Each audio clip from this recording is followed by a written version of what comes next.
This video is intended for those of us who already had a Pioneer AppRadio2 installed in their car and probably used it in conjunction with an iPhone 4 or 4S and then chose to upgrade to the iPhone 5. What we discovered, however, is that the iPhone 5, of course, comes with a very much smaller lightning connector, which no longer connects to the standard 30-pin cable that came with our Pioneer head unit. So what to do? I'm going to show you how to make the best use of what we've got simply by connecting it through the HDMI port. If you've had this head unit out of your car, and maybe you're the one that installed it in the first place, you'll notice that there's an HDMI connector in the back of it. It's just a standard HDMI, and I bought a 6-foot cable that has a male HDMI connector at each end. And I also got an HDMI adapter from Apple. This is a $29 adapter that you can get.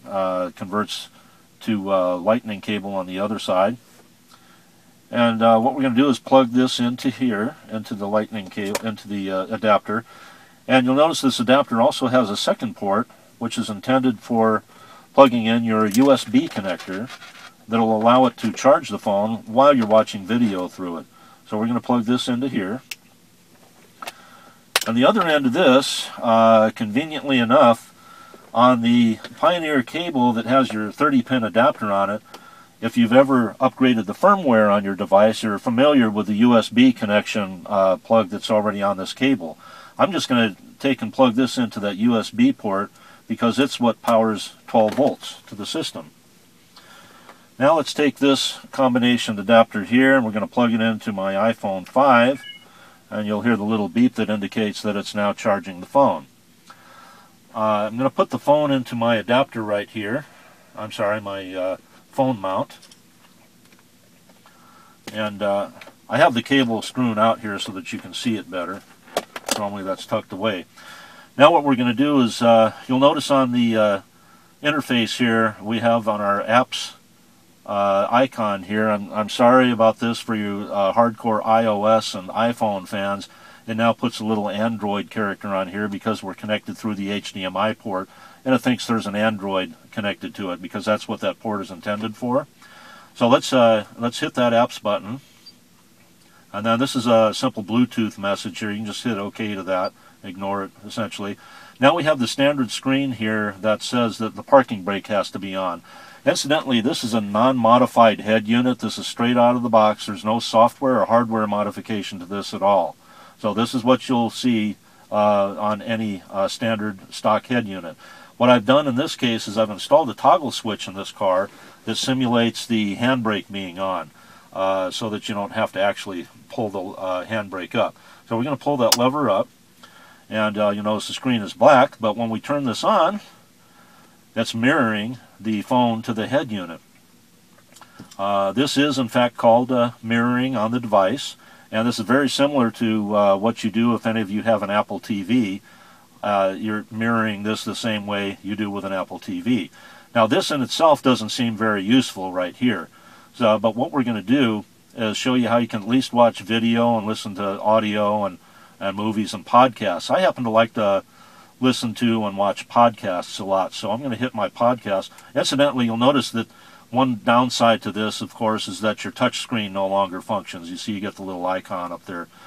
There is no touch screen activity with this, so you still have to use your phone, which makes it convenient if you have a car mount like this. This happens to be a Pro Clip mount, and I can install this and still maintain relative easy access between the two. So let's go to a podcast here. And you'll notice my screen knows that there's an external monitor hooked up. So that's why we have a blank screen here, and it's going to mirror out here. Smartphone game, and this happens to be my podcast that I'm looking at. Business on Android. Clark said he's So optimistic on the important thing to note here, of course, is that the audio comes through the car stereo, as well as the picture is a 16:9 HD picture, and it fills the screen just fine. So it looks really good, sounds great. It's just like watching a movie. And we still have to control it from our phone over here. So I can go back and, we can choose different podcasts. Of course, the audio podcasts work just the same. Now, if you wanted to watch a movie, I happen to have a TV series here. I'll just show for demonstration. Again, you can see you get high quality HD video that fills the screen, and the audio, of course, comes through your speakers. And you'll notice that the phone is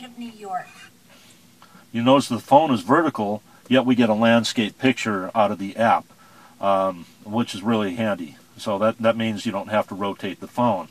Now, in the case if you want to use your map app, for example, you notice that, oh no, this doesn't look that great. Well, if you have a phone mount that rotates, or if you want to put the phone on the side, you'll note that when you rotate it to landscape mode, it also does the same up there.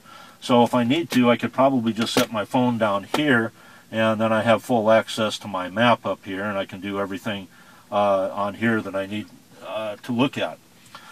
So that's essentially how this will work. The apps are just dependent on whether or not they support output via the HDMI connector, and everything else will work just fine.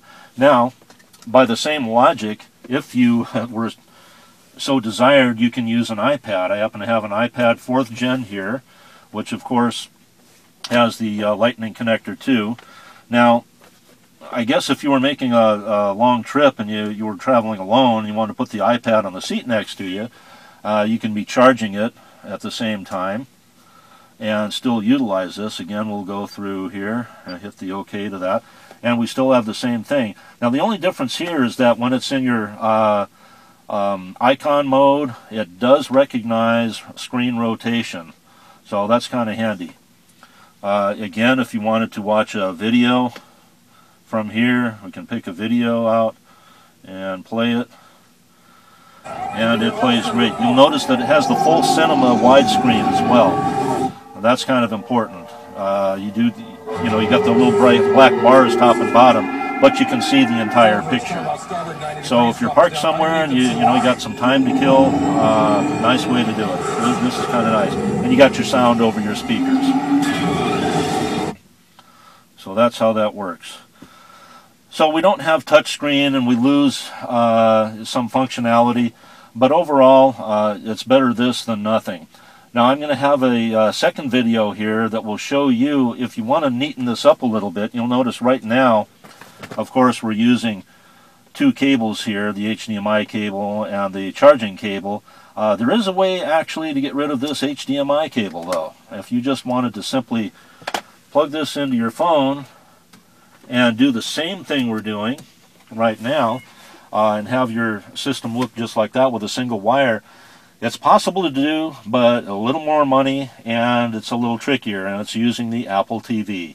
If you're familiar with Apple TV, I can show you how you can interface that into this car, or any car, interface it into your head unit here, and be able to use your iPhone or your iPad, and any different device that supports the streaming through Apple TV, and you can put it right up to your head unit.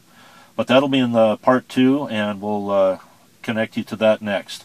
Okay, thank you very much for watching. Hope this helps.